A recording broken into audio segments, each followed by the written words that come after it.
All right, welcome back. Hey, little movie news. We're gonna get into it, dive right into it, if you don't mind. Um, Past 2 weeks we have some comic comedians that have passed away, some legends in their own right, and some well respected in their own right. So let's get into the news, shall we?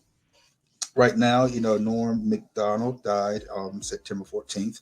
We know that he was a very influential comedian, very influential member of the Saturday Night Live crew back in the day, a good friend of Adam Sandler, and a whole bunch of comedians from that show, that gave tribute to him, tribute to his legacy and who he was and what he had accomplished in his career. He died of, I believe, it was cancer, throat cancer.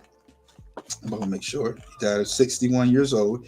I remember the Man Show when he was a host of the Man Show, and since when he was a host of the Man Show, he was, it was funny seeing him and the other guy with him. So, my condolences to his family. We praying for him, praying for if he had any children, grandchildren. We hope that he knew the Lord Jesus and that his soul was intact. And the Lord, mercy upon his soul and spirit. He's been gone for a week now, maybe longer than that before, but no disrespect to his legacy. But right now, he played in some things that I liked, and so he had some good jokes on certain things. But hey, it was before the council culture. He spoke to a lot of things. It was some good stuff. The Man Show was pretty cool. All this I getting understanding incorrectly that he was very influential in a lot of things. So he would be missed by many and, adored by a few. And, his legacy and friendship to a lot, it means a lot to those that remember him and pay tribute to him. So to Norm MacDonald, God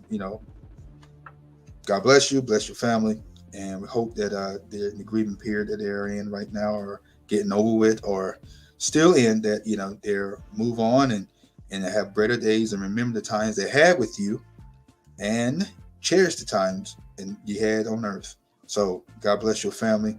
And some more sad news for those who are fans of Anthony Johnson. We all know him. Giselle from Friday fame. Also, from House Party. And he played a lot of other movies with credits and stuff like that. He passed away on September 6th at age 55. So he passed away, and now we grieving his passing and condolences to his family as well. We plead nothing but the blood of Jesus upon you guys, and hope that he has children or his loved ones, in grieving time right now, that you will find, comfort and understanding in this time, and continue to move on and press on and live his legacy that he left behind, and continue to understand that he had an awesome career. And we meeting him, remember him from his roles from Friday, and then especially from I Got the Hookup. He recently did I Got the Hookup 2 in 2019 with Master P and his son. So, he was still working. He was still doing his thing as an actor. He had 3 children and a wife. And so, hopefully, the legacy and everything that he left behind is intact, and that the children understand there's a purpose to everything. And we can continue to lift you guys up, the MacDonald and the Johnson's family right now. We lift you up in prayer over here at the Bottom Line Podcast. And we just want to say you guys had a great and prestigious career, and I hope you get some rest now. In Jesus' name, amen. All right. We just want to just put that out there and make sure we recognize them. And there's a lot others celebrities that have passed away in the coming weeks, but we don't want to doom and gloom and sadness on the show. We just going to say to those that have passed on and transitioned, our condolences to all you guys' family, from the music industry, from TV, movies, from real life and politics, the governments, and everything else. You have any loved ones that have transitioned from disease, COVID-19, or like myself, I have my uncle that transitioned from COVID-19 last year. So the thing is, for all those that have lost anyone from during this time, we just say we bless you guys. We God bless you. Have a blessed year. Our condolences over here, and hope you guys get through it swiftly and quickly, and move on with your lives. That you may continue to cherish your life and continue to honor their legacies and keep it intact. Amen. All right. For more movie news, Hollywood is on a tear right now, and they got so many things going on. The Emmys was broadcast, and a lot of shows from the streaming wars. I say streaming wars, streaming channels, Netflix and Apple. I think Apple, they won a lot of Emmys for their shows and stuff like that, and it's pretty interesting to see the Emmys just coming out, boom, boom, boom, the Emmys, and they winning. So there's a lot of wins and a lot of losers. So, I just say, is Hollywood is doing a thing. They're not slowing down. A lot of shows are being dropped. A lot of premieres are being dropped. And right now, it's a lot of things that's coming out here. And the industry is just continuing to flourish while everything else is getting shut down. But movie news. What do we have for you?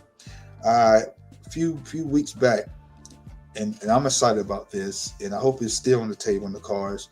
And this is according to Deadline.com, that Fox, which is owned by Disney, is trying to revive one of my favorite shows of all time, and that's 24. If you don't like 24, you can get off my channel and you can turn off the radio podcast right now. If you are not a fan of Jack Bauer, Keith Sutherland, and the 24 crew, CTC, I'm telling you right now, you don't know what you're saying or talking about when it comes to 24 if you're not a fan. Because if you're not a fan, I suggest you go back and watch all 8 seasons and then watch 24 Live Another Day, and you tell me if that show wasn't ahead of this time and letting us know what's going on now before it happened. So 24, story, plot, characters, timing, real-time events. That's the show. That's one of my favorite shows. They're reviving that show, and I hope Keith Sutherland comes back. I know he's of age. I know he probably don't want to do a lot of stunts and stuff like that. I can't speak for the man. But you're Jack Bauer. Listen to that name. Jack Bauer. Jack Bauer. That's one of the toughest names in the industry, man. That's one of the toughest names besides John McClane. Okay. James Bond. All right. Who else? Ethan Hunt. Okay. Yeah. All right. And then you have what's some other names that could go toe to toe with that name? Jack Bauer. So I already gave you 3 names already that's more famous than Jack Bauer. Let me see. Jack Ryan, Tom Clancy, it has more weight. It don't have enough weight to Jack Bauer. So Jack Ryan, okay, that's 4 names so far. Rocky Balboa, but I'm talking in there, but that's boxing. I'm talking espionage. And I'm telling you right now, there's no other name so close to that name. So besides the names, the 4 I just name dropped, might be some more. If you can find more, put in the comments description below and let me know what other names you could. Oh, okay, my bad. I did miss one. That's 5 then. Jason Bourne. My bad. Thank you. Jason Bourne. Okay, 5 names that could compare. They could compete with Jack Bauer's name, but toughness, tenacity, all that jazz. Yeah. Jack Bauer. I hope they bring him back, man. Hope it's real. In this time, regardless these days, I hope they bring it back. And man, it's going to be crazy, man. It's going to be crazy if they bring him back.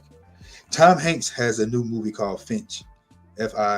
I hope that's Finch. So I watched the trailer of that, and it's interesting. It has a mixture of genres in that one movie, and one movie that stands out to me that it reminds me that it's copying a little bit. Actually, it's multiple, not just one. It's like four of them. Book of Eli. Uh, let's see. I Am Legend. Wally. Even Wally. What else is seen from the trailer? Chappie, and is a dog companion. So Up. So I'm just saying, man, it has a lot of things mixed into it, and it looks pretty decent so far. Solar flare took out everything in the earth, and they gotta get far away as they could into to the mountains to be safe for the next solar flare to take it out, the earth out of the area that was in out, and then there's humans hiding in the shadows and stuff. They got to watch this, watch that, and the robot dynamic friendship and the canine dynamic friendship with Tom Hanks. It looked pretty cool, but other than that, the movie looks okay. I like the way they're set up, but we'll see. I'm not getting Apple TV just to get it though, to watch it, but we'll calm down. Never know. Might get it, see it, and somebody tell me about it, or come on DVD or something. I'll probably check it out like that. But other than that, yeah. It looks okay. It looks pretty decent. Looks pretty decent.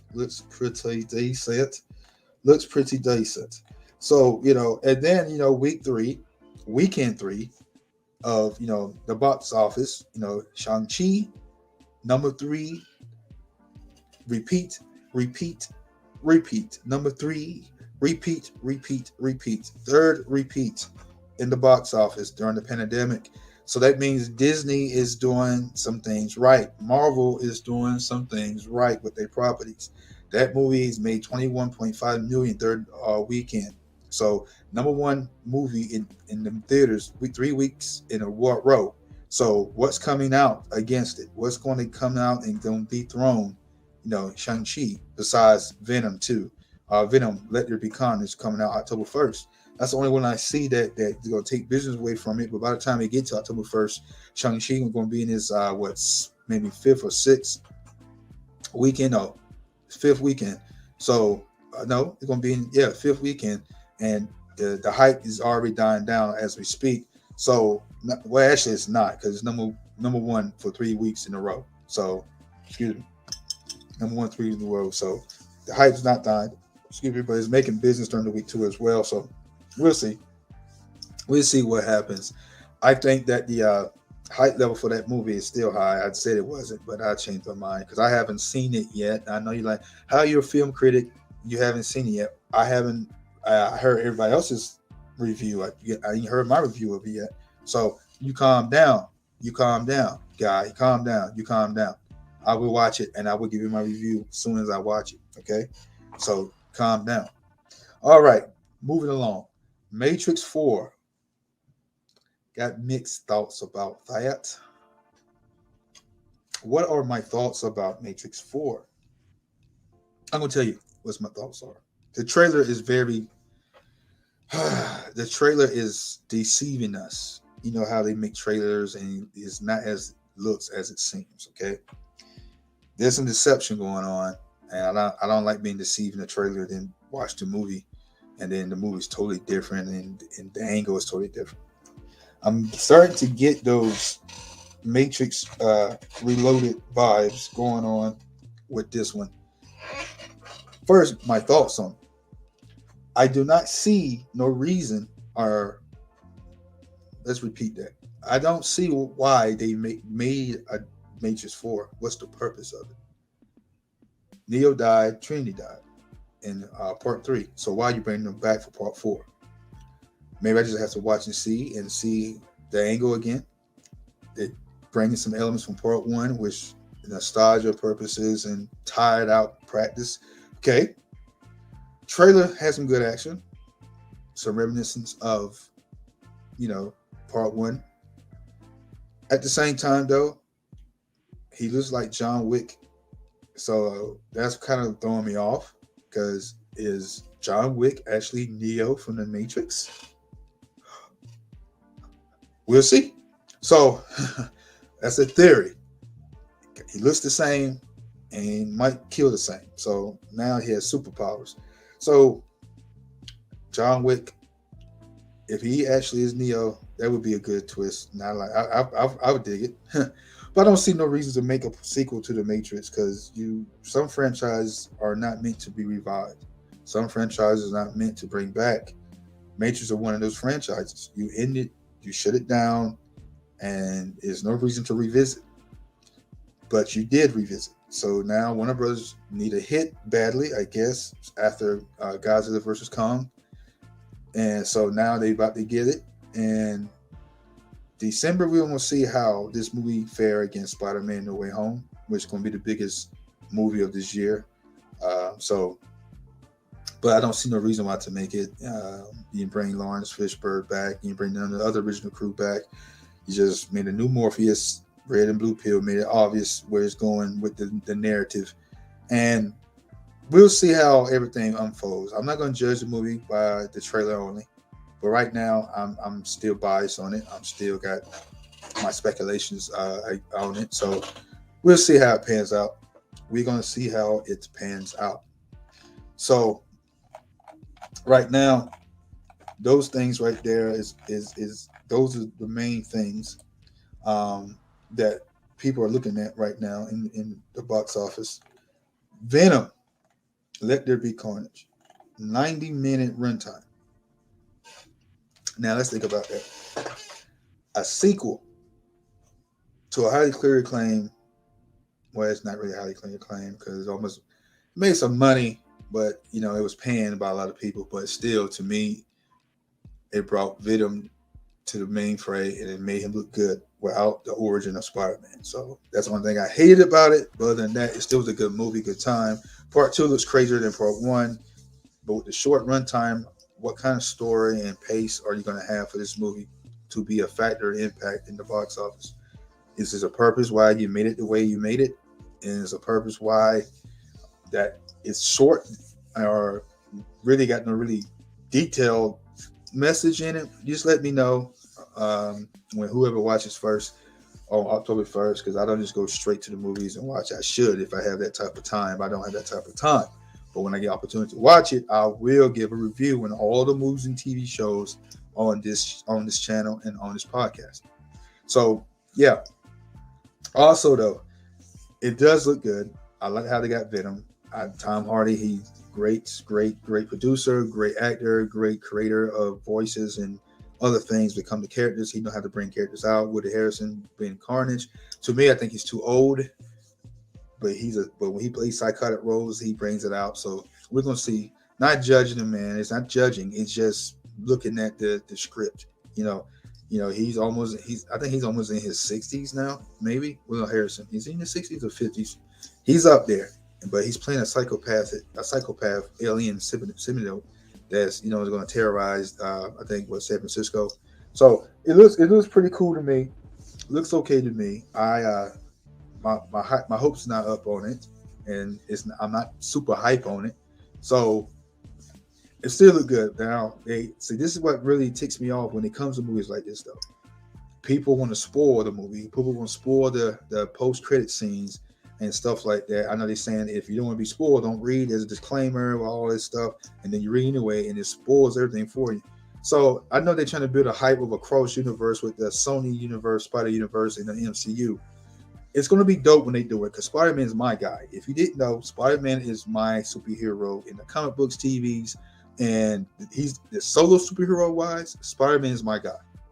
You would think it's Superman, but Smallville is the reason why I like Superman, and now Superman and Lois is the reason why I like Superman. But comic books and TV and stuff like that, cartoons and stuff, no, they made him weak. Besides the DCAU. They pretty made him decent in some of the movies. Most of them, they made him weak. So Superman is not number one on my list. Spider-Man is number one because that's my guy. I can relate to him. Grew up with him. He's cool. Not because he's crazy, but he's sarcastic. He can back his stuff up, and he's been the hero on most of the crises that they had in Marvel.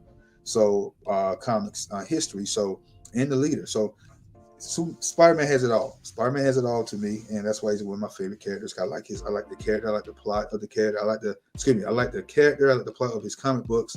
I like the attributes that he gives out when he's confident and bold. Because you think villains think messing with his family and friends they'll make him weak. No, that makes him stronger, and that tells a lot about us in our lives. So it's pretty cool. Spider-Man is number one on my book. So he's my number one solo superhero. But my number one team superheroes of all time is the Teenage Mutant Ninja Turtles. Not taking it back. Those are my boys.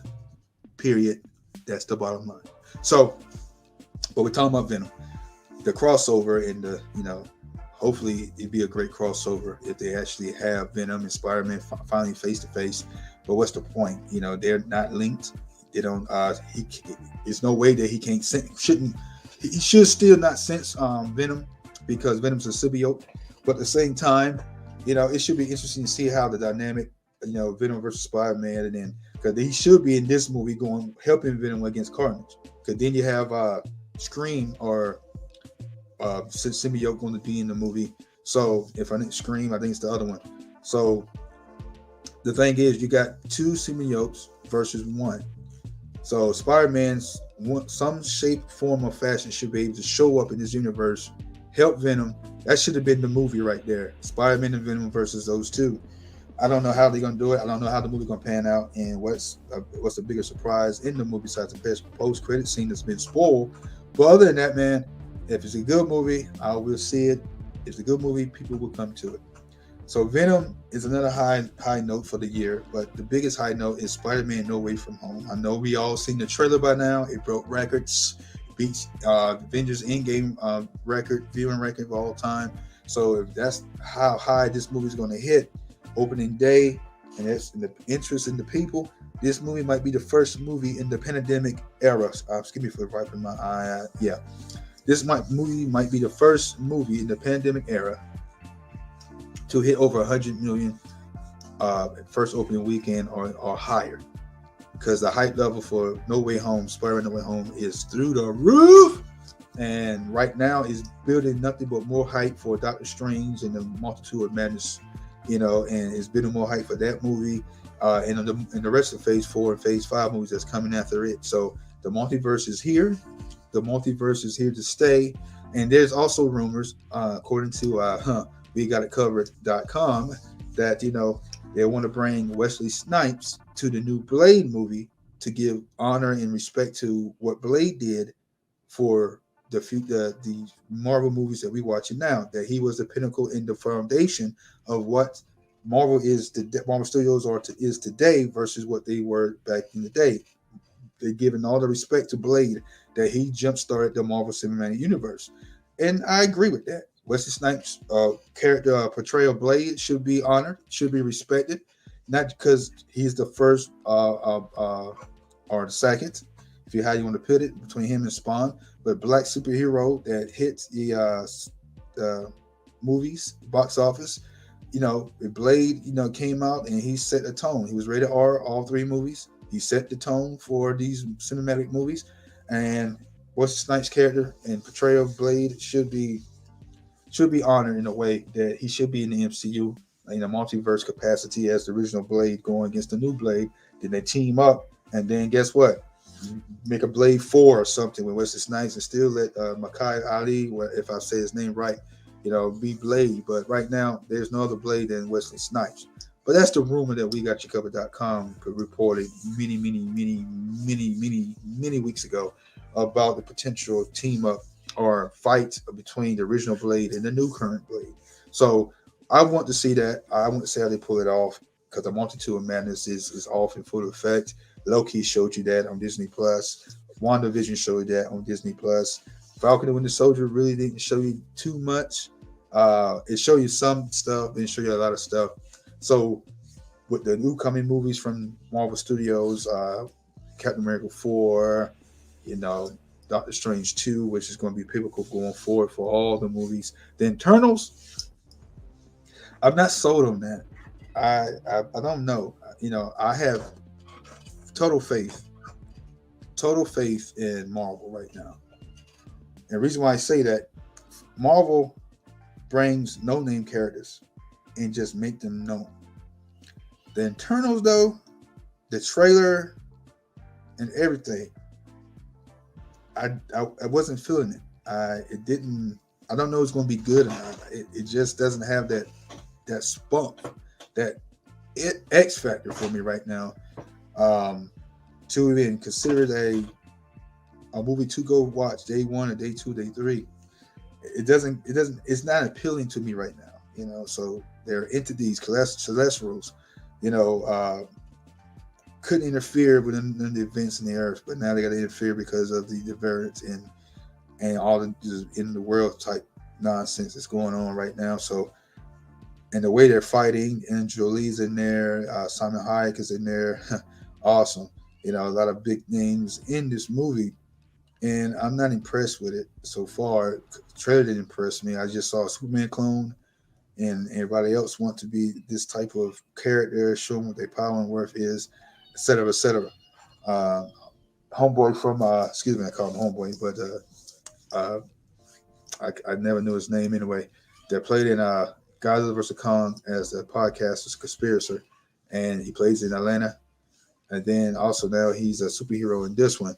The way his acting and, in this one, I don't know yet. I got to see what he does in this one. Is it going to be a highlight? It's going to be fun to watch. Not just him. Is it going to be a good movie, period? It doesn't, to me, you got to have that one movie in the phase that is not going to be good, but still push the story forward. And I think this one, it gives me the Thor Dark World vibes. Thor 2 Dark World vibes. That's what it gives me. Because Thor Dark World was terrible. But they still pushed the story along. So this might be one of those movies that Marvel that delayed, the hype level is not there, the marketing is not there. So we're going to just put it out there, see what it does, and just continue the story further on to the next movie. And we're going to come for there. And I think this is what that movie's going to do. Enough said about that one. And with a lot of movies coming out, excuse me, a lot of tongue twisters.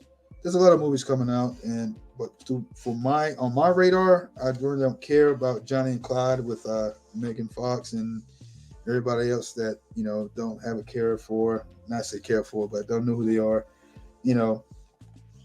Do movies like that, I don't really like. So I'll go watch. So that's pretty much what the movies with me. The movie news, Flinch. That Tom Hanks movie, that looks pretty cool. If that was going to theaters, that might have made some money. I like the way they got it going. But Tom Hanks, you can tell he's getting old. Tom Hanks is up there. He not calling him old because he looks old, but he's starting to sound like it too. I know Tom Hanks has been around for a while and he's been acting for a while.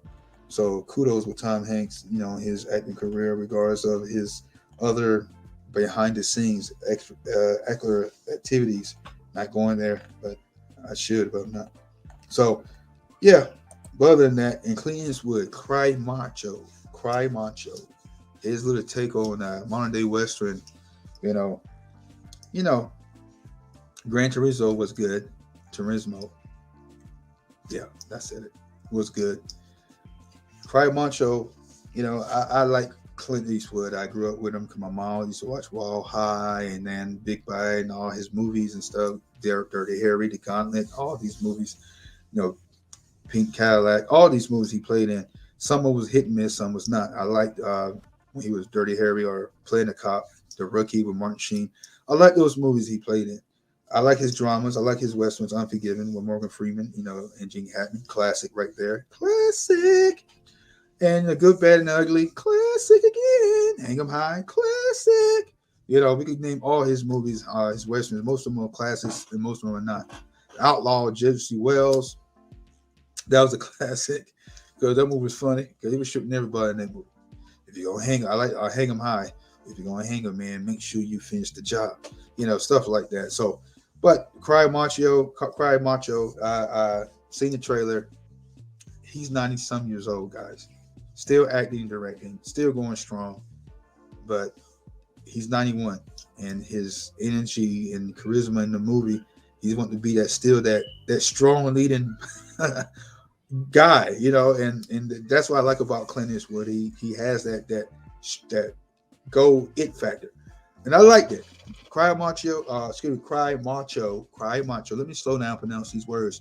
I know these words, okay, but I'm gonna do my best to slow down and say them. Cry Macho. I check it out on HBO Max. I have to be real bored to do it because movies like that really don't just grab my interest. But it's got to be a time that I'm like, okay, it's a new movie. I haven't seen it yet, so I'm gonna watch it because it's a new movie, and you got to interest me. Right now, I'm not interested in watching it right now, but at the same time, it's still Clint Eastwood, and I give him all the respect and tip my head at that man doing his craft, doing what he loves. He say he's not retiring no time soon. I wouldn't either if you're doing something that you love. So, bottom line is, the movies right now are that are out. You got Candyman 2. You got not Candyman 2, excuse me. You got Candyman Don't Breathe 2. That's what I'm trying to say. Then you have the new horror movie from James Wan. Then you have also, you got the leftovers, Shang-Chi. You got the leftovers from that movie. You got Cop Shop, which I like the trailer on Cop Shop. Cop Shop looks great to me with Gerald Butler and Frank Grillo, the fame from Marvel fame, Crossbows. I say his last name, I just butchered. If I butcher any names on this show, write down in the comments below and help me, because I'm not perfect. No one's perfect, okay? But it looks like a good little action movie. It didn't do that well in the box office. Was this intended because the pandemic? It's a new property. To me, it's a new property. It's a new idea. I like it. I like the way it was going. They're playing bad guys versus good guys, but all the assassins that's come to take out Frank's character, Gerald Butler is there to take his character out too, and there's a deputy female, which by the trailer, like she's the star of the movie.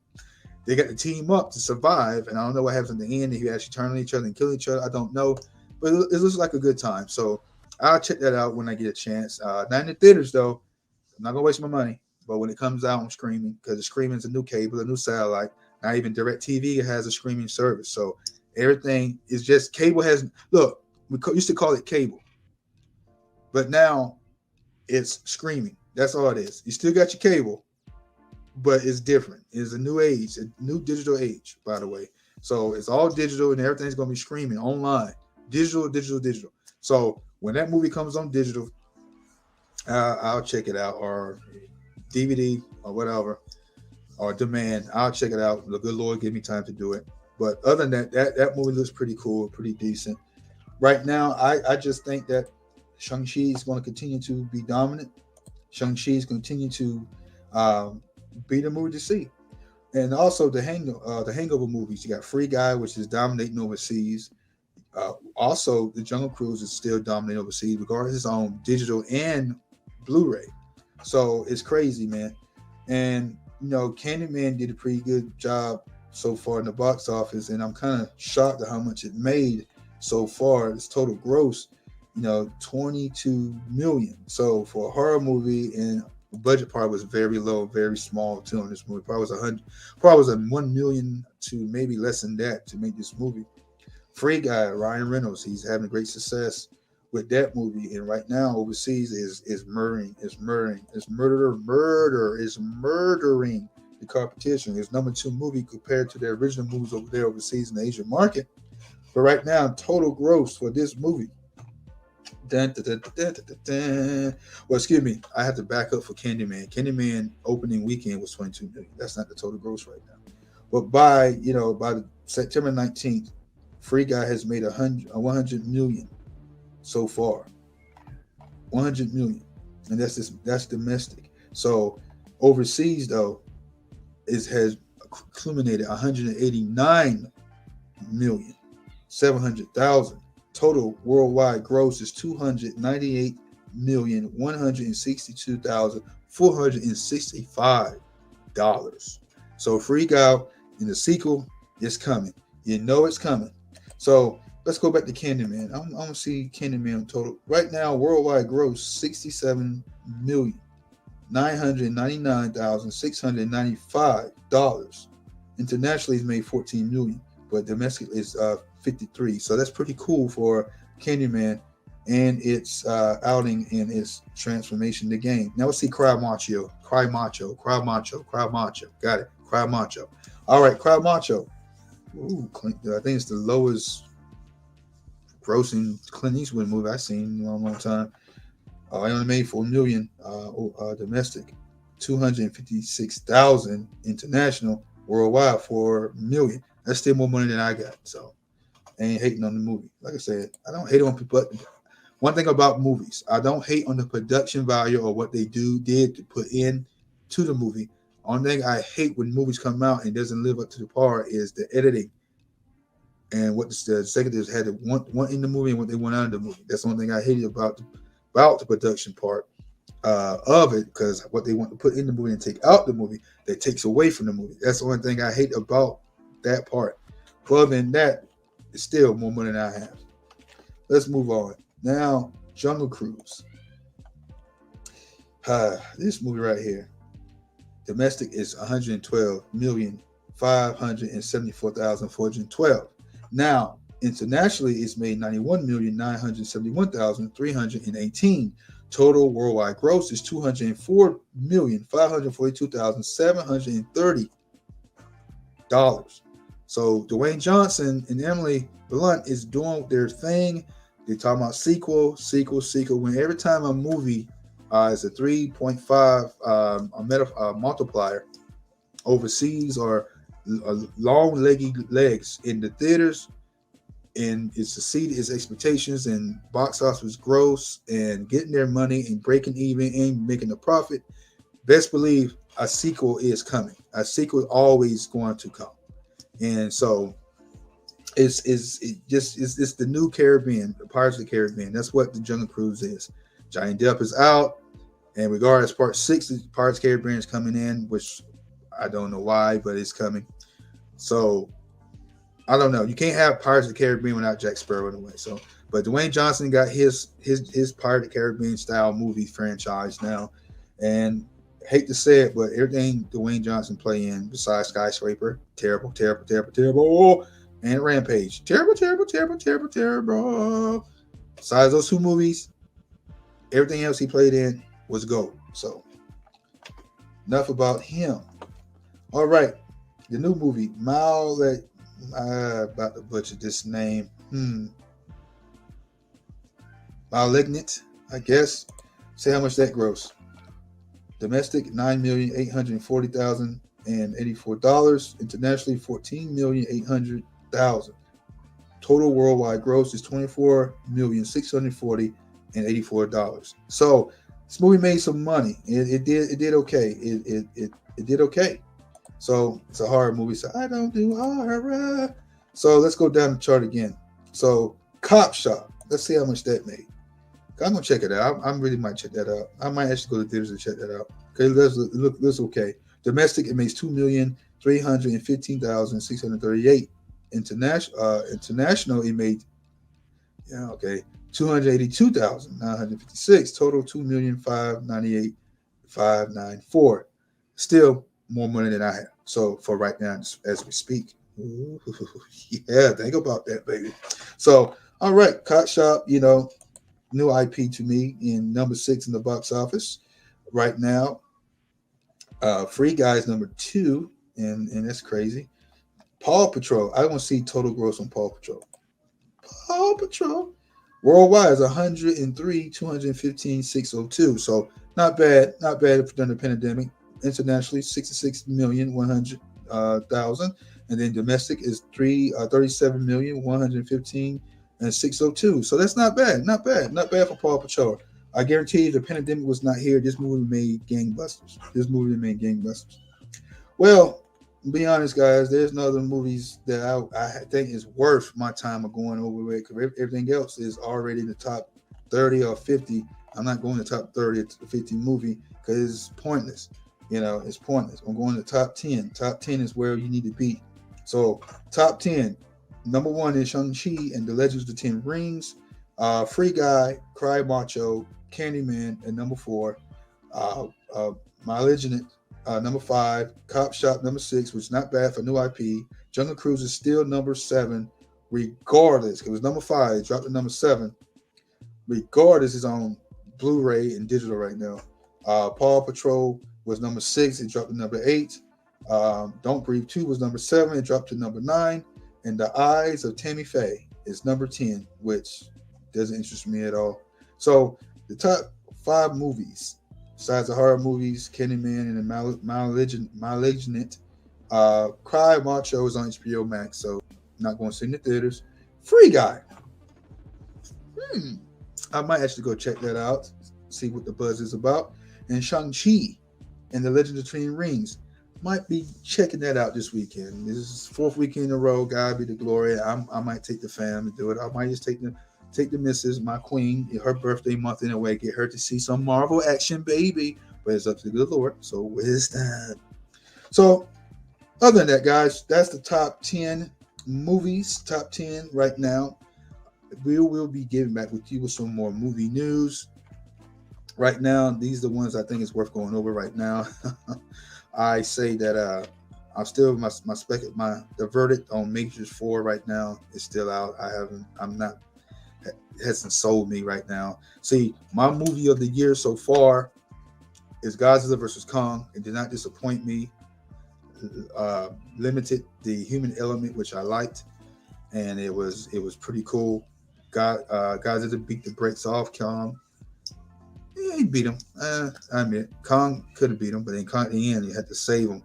Because Godzilla actually killed Kong. If you want to be technically honest about the movie, Godzilla killed King Kong. He killed him.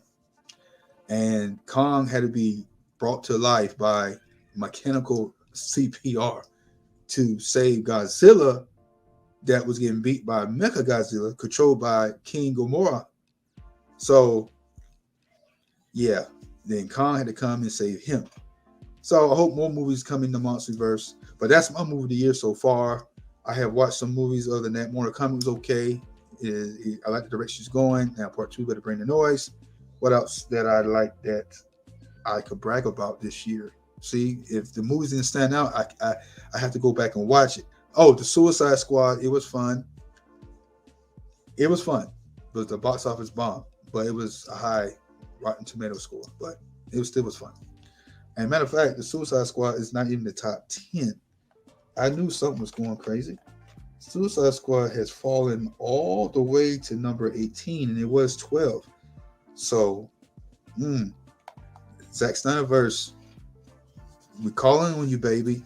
Black Adam, you better bring it. You better bring it. Dwayne Johnson, you better bring it with Black Adam. You better bring the Snyderverse alive, because I'm telling you guys, DC fans, I'm telling you right now, if you do not bring back the Zack Snyderverse, your universe, cinematic universe, does not, will not, and has not a chance to compete with Marvel if you do not bring back Zack Snyder's vision of the DCU. The DCEU, excuse me. You need to bring back Zack. First, I thought Zack was killing it, hurting it, destroying it. But watching his vision of Justice League, because I've been waiting for an epic DC. I've been waiting for an epic DC movie since Man of Steel, and I didn't get one. Wonder Woman. I didn't get one. Wonder Woman was good. It was a step in the right direction, but it wasn't epic enough. Aquaman, step in the right direction, but it was not epic. Well, it was epic enough for me. It was just long. Too many plot elements going back and forth, but it still was a good movie, but wasn't epic enough. Batman vs Superman, theater version and Ultimate Edition. Ultimate Edition is my favorite. It trumps Civil War. Captain America Civil War to me. Yes, I admit that. I'm a Marvel fan, and I'm saying the Ultimate Edition version of Batman vs Superman beats out Captain America in Civil War. Not the airport. The only best part of Civil War to me of the Captain America 3 was the airport scene. That's it. The movie was boring to me. Watching Batman vs Superman Ultimate Edition, the rated R version, and the details they took out that made the theater version trash, was a superior movie. And yes, I say that, and I'm going to continue to say that. If you hate me, hate me. Tell me what you feel about that. But I'm a Marvel fan. I like DC, but I'm a Marvel fan. And I was looking for an epic movie. Man of Steel was epic. You had to take Superman to those levels. Man of Steel was epic. Batman vs Superman theater version, trash. Ultimate Edition version, superb, but still not epic enough. Okay, Wonder Woman, epic in its own right, but not epic enough. Aquaman have all the elements of epicity, but still not epic enough. But still good at the same time. Justice League, theater version. Josh Whedon, you're still my guy. You brought the Avengers to life. But it was trash. Excuse me, it wasn't trash. It was just like, it was decent. It was still okay. It was like watching an episode of the cartoon Justice League versus having it wasn't epic enough. That's why it was like watching an episode from the cartoon versus having an epic Justice League. The world didn't know. See, the world didn't know what it was doing. So nobody was in danger, or the stakes wasn't high enough for them to even team up to save the world. That's why it makes it epic. That's why it makes it epic. But that was missing in the Justice League theater version. I'm gonna say Joss Whedon version. So it wasn't epic enough. What else? Shazam. Fun romp, family movie. Not epic enough. Not epic enough. The Suicide Squad, David Ayer's version, was the theater version was cool, was good. I like it. Wasn't epic enough, but still I like it. The Suicide Squad, I liked it. Still not epic enough. Starro was not the best villain to pick to go against the Suicide Squad. Should have been somebody else. You should have kept the plot line with Superman versus the Suicide Squad. That would have been a better movie. I'm just saying, James Gunn. They give you another shot of a if it's being gonna call it threequel or another reboot, or another story of Suicide Squad. Stay with the guns. Stay with your guns. Convince Warner Brothers. You should have stayed with Superman. The plot, Superman being the villain, going against Bloodshot. That would have been a good movie. But still a good movie, but not epic enough. Now, Zack Snyder's 4-hour Justice League, epic enough. That movie hit every singular, every I and dot, cross every T and dot every I with me. That was an epic movie, epic experience. Didn't feel like 4 hours. It was amazing. I love his version. The number 2 movie the DCEU have in my book to me. I'll give you my list of the DCEU. From all the movies that came out so far, I think it's like 12 now. I'm gonna give you my version. I'm gonna give you my top 10. Cause it's got 12 movies. If I don't, we're gonna count them out in a way, and I'm gonna give you in my order, all the movies I pick in order, and I'm gonna show you why. Man of Steel, still number 1, epic. Sci-fi Superman movie. Elements of sci-fi. Ships being blown up. Aliens, invasions. Epic. 2. Justice League. Zack Snyder. Justice League. 4-hour epic movie. Because it's epic and it's still killing right now. And sales. Digital and on 4K. Blu-ray. Epic. These 2 movies are my top 2 right there. Then Wonder Woman. I give it number 3 because it was Captain America done right. 4, Aquaman, because it was cheap clone of a reverse. I'm gonna say a reverse of Black Panther, but still a fun run, a good time. Suicide Squad, the theater version, not the extended version, the theater version, with Will Smith. That's number 5. So the Suicide Squad is number 6. Number 7 is Shazam. Number 8 is Batman vs Superman, the Ultimate Edition. Number 9, how many movies they got for real? Number 9, Birds of Prey was okay for what it was. All right. Haven't seen the Joker. Don't want to. No interest in it. And then the Batman and all this stuff, I have to compare to that. So it's only part of like 10 to maybe 11 movies so far in DCEU. And that's my list right there. That's my list. It can't compare to Marvel. They still got a long way to me because they want to interconnect their movies. Fine, that's your problem. That's why you're gonna fail continuously. The DC AEU trumps everything that Marvel has and DC has. The animation universe is better than both of them, the live action combined, to me. But the DC EU has a lot of work to do. The DC EAU is the best of what DC got to offer. And second to none to Marvel's NCU. Did I say NCU? The Marvel Cinematic Universe, MCU. So there you have it. Yeah, a lot of tongue twisters, a lot of mistakes made, but it's a show. Yeah, I gotta be real. So the thing is, man, ladies, gents, I'm telling you right now, gentlemen, yeah, that's my list movie soapbox. So I'm telling you right now, yeah. So right now, going forward, DC got a lot of work to do. The bottom line, DC, you have a lot of work to do. If you're up, Shazam 2, Fear of the Gods. What else movies you got coming out? Black Adam can't even touch or meet the tenacity of what the Zack Snyder cut produced. It's gonna be a bad taste on people's mouths to come. Like I told many people last year, then I told it before it came out, and I told many people this year when it came out, what's going to happen to the DCEU. After they showed the Zack Snyder cut of Justice League, and it's a hit, and it's a fan favorite, and it's a phenomenon. Every other DC movie after the Zack Snyder cut, no one's going to care for. They probably go see it. It's a superhero movie, but they're not going to care for it.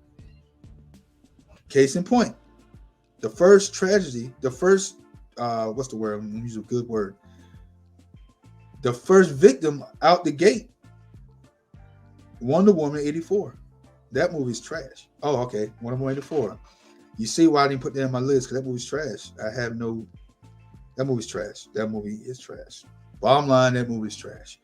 So Aquaman 2 better bring the noise, and you better be in the Zack Snyderverse, because I'm telling you, if you're not, and you don't mention nothing of the Justice League before you, you're going to suffer and you're going to taint, because Zack Snyder put a bad taste for other movies, not in the Snyderverse, because Justice League, the Snyder Cut, was amazing, and it was epic. Too epic. And when he introduced the Flashpoint at the end, I'm telling you right now, that was genius. Genius. And then they face to face with Darkseid. Genius. The stakes were higher. The world knew what was going on. The whole world. That's why it was epic. The bottom line, the Justice League Snyder Cut is the best movie besides Man of Steel that they got to offer to go toe-to-toe with anything that Marvel has produced in quite a while. That's the bottom line. And I'm not taking it back. All right. Enough of mine. Soapbox. All right. Stretching my neck a little bit. I'm having fun, man. I'm having fun. It was a great morning. So, okay, guys. All right, man. I think that would be it. We're going to be back in a few later on with some daily news. So, you guys be prosperous. You have fun. Enjoy yourselves. This is the bottom line. And the bottom line is, DC, you better do something different. If you can't compare and compete with the Snyder Cut or Snyder's version or vision for the DCU, and you can't come up with some weak and whack stuff, the bottom line is the DCU is going to be done. That's it. I'm done. All right. You guys be blessed. God bless you. Have a blessed drink water. And we shall see you. Dun, dun, dun, dun. Mayana. That's it, Mayana. Yeah, that's it, Mayana. That's later, right? Yeah. Let me know in the comments below. Salute.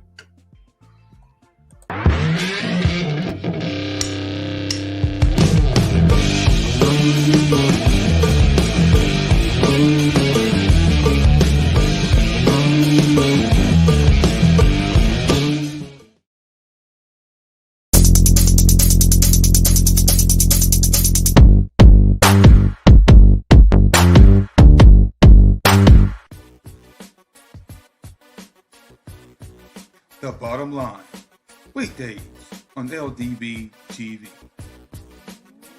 Presented by LDB Media Corp.